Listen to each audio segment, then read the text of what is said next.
السلام علیکم ناظرین، فیصل وائس یوٹیوب چینل پر خوش آمدید۔ ناظرین، وفات سے 3 روز قبل جبکہ حضور اکرم صلی اللہ علیہ وآلہ وسلم ام المؤمنین حضرت میمونہ رضی اللہ تعالیٰ عنہ کے گھر تشریف فرما تھے، ارشاد فرمایا کہ میری بیویوں کو جمع کرو۔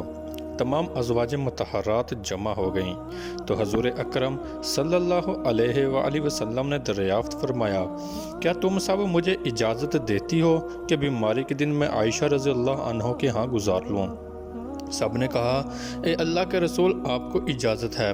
پھر اٹھنا چاہا لیکن اٹھ نہ پائے تو حضرت علی ابن ابی طالب اور حضرت فضل بن عباس رضی اللہ تعالیٰ عنہ آگے بڑھے اور نبی علیہ السلام کو سہارے سے اٹھا کر سیدہ میمونہ رضی اللہ تعالیٰ عنہ کے حجرے سے سیدہ عائشہ رضی اللہ تعالیٰ عنہ کے حجرے کی طرف لے جانے لگے۔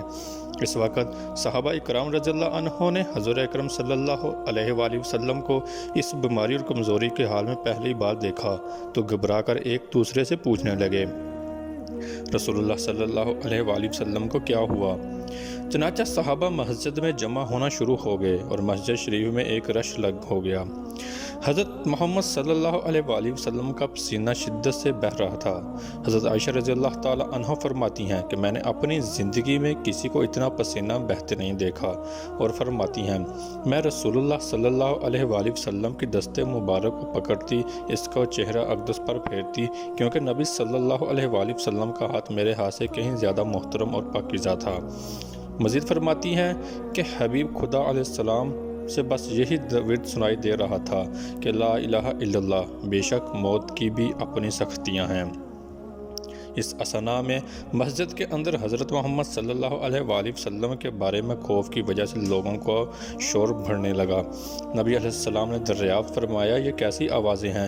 عرض کیا گیا، اے اللہ کے رسول، یہ لوگ آپ کی حالت سے خوف زدہ ہیں۔ ارشاد فرمایا کہ مجھے ان کے پاس لے چلو۔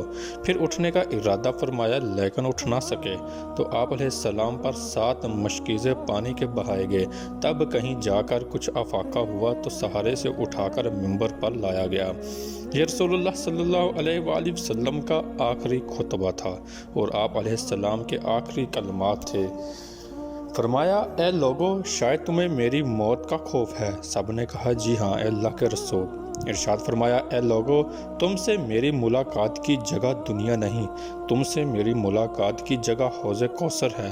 خدا کی قسم، گویا کہ میں یہیں سے اسے حوض کوثر کو دیکھ رہا ہوں۔ اے لوگو، مجھے تم پر تنگ دستی کا خوف نہیں، بلکہ مجھے تم پر دنیا کی فراوانی کا خوف ہے کہ تم اس کے معاملے میں ایک دوسرے سے مقابلے میں لگ جاؤ، جیسا کہ تم سے پہلے پچھلی امتوں والے لگ گئے۔ یہ دنیا تمہیں بھی ہلاک کر دے جیسا کہ انہیں ہلاک کر دیا۔ پھر مزید ارشاد فرمایا، اے لوگو، نماز کے معاملے میں اللہ سے ڈرو، اللہ سے ڈرو، نماز کے معاملے میں اللہ سے ڈرو، اللہ سے ڈرو، یعنی عہد کرو کہ نماز کی پابندی کرو گے، اور یہی بات بار بار دہراتے رہے۔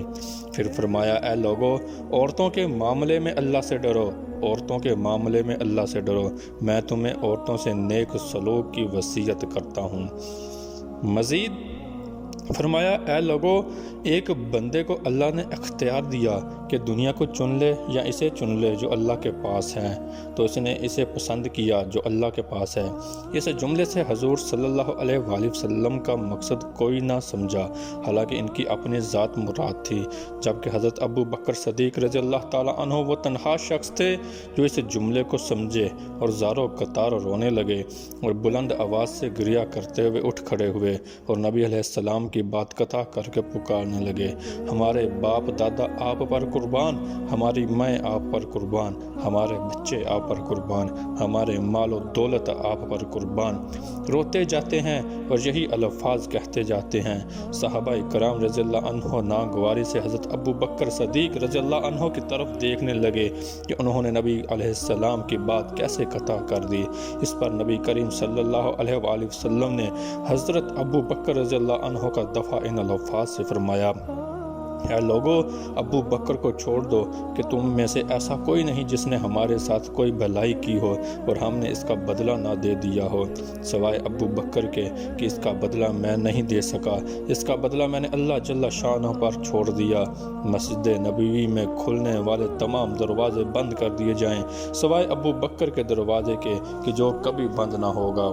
ناظرین، آخر میں اپنی وفات سے قبل مسلمانوں کے لیے آخری دعا کے طور پر ارشاد فرمایا، اللہ تمہیں ٹھکانہ دے، تمہاری حفاظت کرے، تمہاری مدد کرے، تمہاری تائید کرے۔ اور آخری بات جو ممبر سے اترنے سے پہلے امت کو مخاطب کر کے ارشاد فرمائی وہ یہ کہ اے لوگو، قیامت تک آنے والے میرے ہر ایک امتی کو میرا سلام پہنچا دینا۔ پھر حضرت محمد صلی اللہ علیہ وآلہ وسلم کو دوبارہ سہارے سے اٹھا کر گھر لے جایا گیا۔ اس اثناء میں حضرت عبد الرحمن بن ابی بکر رضی اللہ عنہ خدمت اقدس میں حاضر ہوئے اور ان کے ہاتھ میں مسواک تھی۔ نبی اکرم صلی اللہ علیہ وآلہ وسلم مسواک کو دیکھنے لگے لیکن شدت مرض کی وجہ سے طلب نہ کر پائے، چنانچہ سیدہ عائشہ رضی اللہ تعالی عنہ حضور اکرم صلی اللہ علیہ وآلہ وسلم کے دیکھنے سے سمجھ گئیں کہ انہوں نے حضرت عبد الرحمن رضی اللہ عنہ سے مسواک لی، نبی کریم صلی اللہ علیہ وآلہ وسلم کے دہن مبارک میں رکھ دی، لیکن حضور صلی اللہ علیہ وآلہ وسلم اسے استعمال نہ کر پائے تو سیدہ عائشہ رضی اللہ عنہ نے حضور اکرم صلی اللہ علیہ وآلہ وسلم سے مسواک لے کر اپنے منہ سے نرم کی اور پھر حضور نبی کریم صلی اللہ علیہ وآلہ وسلم کو لٹا دی تاکہ دہن مبارک اس سے اتر رہے۔ فرماتی ہیں آخری چیز جو نبی کریم صلی اللہ علیہ وآلہ وسلم کے پیٹ میں گئی وہ میرا لعاب تھا، اور یہ اللہ تبارک و تعالیٰ کا مجھ پر فضل ہی تھا جس نے وصال سے قبل میرا اور نبی کریم صلی اللہ علیہ وآلہ وسلم کا لعاب دہن یکجا کر دیا۔ ام المؤمنین حضرت عائشہ صدیقہ رضی اللہ تعالیٰ عنہ مزید ارشاد فرماتی ہیں کہ پھر آپ صلی اللہ علیہ وآلہ وسلم کی بیٹی فاطمہ تشریف لائیں اور آتے ہی رو پڑی کہ نبی کریم صلی اللہ علیہ وآلہ وسلم اٹھ نہ سکے، کیونکہ نبی کریم صلی اللہ علیہ وآلہ وسلم کا معمول تھا کہ جب بھی فاطمہ رضی اللہ تعالی عنہ تشریف لاتی حضور اکرم صلی اللہ علیہ وآلہ وسلم ان کے ماتھے پر بوسہ دیتے تھے۔ حضور صلی اللہ علیہ وآلہ وسلم نے فرمایا اے فاطمہ قریب آ جاؤ۔ پھر حضور صلی اللہ علیہ وآلہ وسلم نے ان کے کان میں کوئی بات کہی تو حضرت فاطمہ اور زیادہ رونے لگیں۔ انہیں اس طرح روتا دیکھا حضور صلی اللہ علیہ وآلہ وسلم نے پھر فرمایا اے فاطمہ قریب آؤ۔ دوبارہ ان کے کان میں کوئی بات ارشاد فرمائی تو وہ خوش ہونے لگی۔ حضور اکرم صلی اللہ علیہ وآلہ وسلم کے وصال کے بعد میں نے سیدہ فاطمہ رضی اللہ تعالی عنہ سے پوچھا تھا کہ وہ کیا بات تھی جس پر روئیں اور پھر خوشی کا اظہار کیا تھا۔ سیدہ فاطمہ رضی اللہ تعالیٰ عنہ کہنے لگی کہ پہلی بات جب میں قریب ہوئی تو فرمایا فاطمہ میں آج رات اس دنیا سے کوچ کرنے والا ہوں، جس پر میں رو دی۔ جب انہوں نے مجھے بے تحاشا روتے دیکھا تو فرمانے لگی فاطمہ میرے اہل خانہ میں سب سے پہلے تم مجھ سے آ ملو گی، جس پر میں خوش ہو گئی۔ سیدہ عائشہ رضی اللہ تعالیٰ عنہ فرماتی ہیں پھر حضرت محمد صلی اللہ علیہ وآلہ وسلم نے سب کو گھر سے باہر جانے کا حکم دے کر مجھے فرمایا عائشہ میرے قریب آ جاؤ۔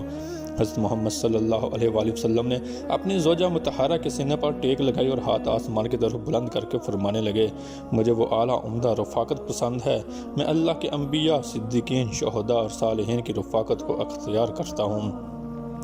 صدیقہ عائشہ رضی اللہ تعالیٰ عنہ فرماتی ہیں میں سمجھ گئی کہ انہوں نے آخرت کو چن لیا ہے۔ جبرائیل علیہ السلام خدمت اقدس میں حاضر ہو کر یا رسول اللہ ملک الموت دروازے پر کھڑے شرف بار یابی چاہتے ہیں۔ آپ سے پہلے انہوں نے کسی سے اجازت نہیں مانگی۔ آپ علیہ السلام نے فرمایا جبرائیل اسے آنے دو۔ ملک الموت نے نبی کریم صلی اللہ علیہ وآلہ وسلم کے گھر میں داخل ہوئے اور کہا السلام علیکم یا رسول اللہ، مجھے اللہ نے آپ کی چاہت جاننے کے لیے بھیجا ہے کہ آپ دنیا میں ہی رہنا چاہتے ہیں یا اللہ سبحانہ و تعالیٰ کے پاس جانا پسند فرماتے ہیں۔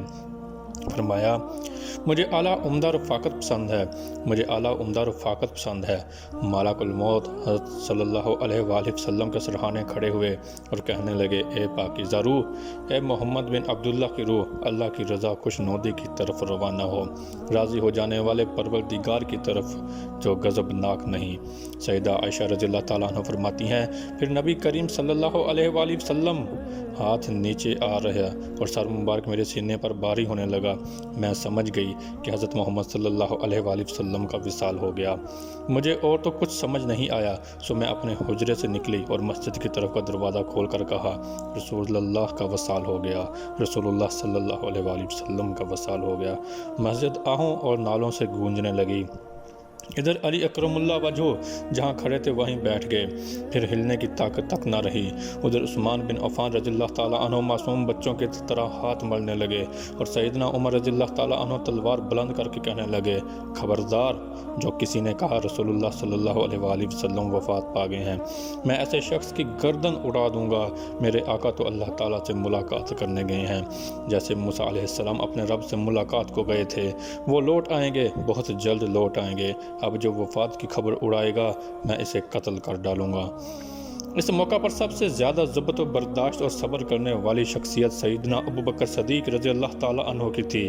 آپ حجرہ نبی میں داخل ہوئے، رحمت دو عالم صلی اللہ علیہ وآلہ وسلم کے سینہ مبارک پر سر رکھ کر رو دیے، کہہ رہے تھے، ہائے میرا پیارا دوست، ہائے میرا مخلص ساتھی، ہائے میرا محبوب، ہائے میرا نبی۔ پھر حضرت محمد صلی اللہ علیہ وآلہ وسلم کے ماتھے پر بوسہ دیا اور کہا، یا رسول اللہ، آپ پاکیزہ جیے، اور پاکیزہ ہی دنیا سے رخصت ہو گئے۔ سیدنا ابوبکر رضی اللہ تعالیٰ عنہ باہر آئے اور خطبہ دیا، جو شخص محمد صلی اللہ علیہ وآلہ وسلم کی عبادت کرتا ہے سن رکھے، حضرت محمد صلی اللہ علیہ وآلہ وسلم کا وصال ہو گیا، اور جو اللہ کی عبادت کرتا ہے وہ جان لے کہ اللہ تعالیٰ شانوں کی ذات ہمیشہ زندگی والے سے جیسے موت نہیں۔ سیدنا عمر رضی اللہ تعالیٰ عنہ کے ہاتھ سے تلوار گر گئی۔ عمر رضی اللہ تعالیٰ عنہ فرماتے ہیں، پھر میں کوئی تنہائی کی جگہ تلاش کرنے لگا جہاں اکیلا بیٹھ کر روں۔ حضرت محمد صلی اللہ علیہ وآلہ وسلم کی تدفین کر دی گئی۔ سیدہ فاطمہ رضی اللہ عنہ فرماتی ہیں، تم نے کیسے گوارا کر لیا کہ نبی علیہ السلام کی چہرہ انور پر مٹی ڈالوں؟ پھر کہنے لگے، یا افتح باب، ہائے میرے پیارے بابا جان کہ اپنے رب کے بلاوے پر چل دیے، ہائے میرے پیارے بابا جان کہ جنت الفردوس میں اپنے ٹھکانے کو پہنچ گئے، ہائے میرے پیارے بابا جان کہ ہم جبرائیل کو ان کے آنے کی خبر دیتے ہیں۔ اللہم صلی علی محمد کما تحب و ترضا۔ میں نے آج تک اس سے اچھا پیغام کبھی پوسٹ نہیں کیا، اس لیے آپ سے گزارش ہے کہ آپ اسے پورا سکون و اطمینان کے ساتھ پڑھیے، انشاءاللہ آپ کا ایمان تازہ ہو جائے گا۔ ان اللہ و ملائکتہ یصلون علی النبی یا ایھا الذین آمنوا صلوا علیہ وسلموا تسلیما۔ بے شک اللہ اور اس کے فرشتے نبی صلی اللہ علیہ وآلہ وسلم پر درود بھیجتے ہیں۔ اے ایمان والو، تم بھی ان پر درود بھیجو اور خوب سلام بھیجا کرو۔ ناظرین، ہماری آج کی ویڈیو آپ کو کیسی لگی؟ لائک اور کمنٹ کر کے ضرور بتائیے گا۔ ملتے ہیں اپنی اگلی نئی ویڈیو میں، تب تک اپنا بہت سارا خیال رکھیے گا۔ اللہ حافظ۔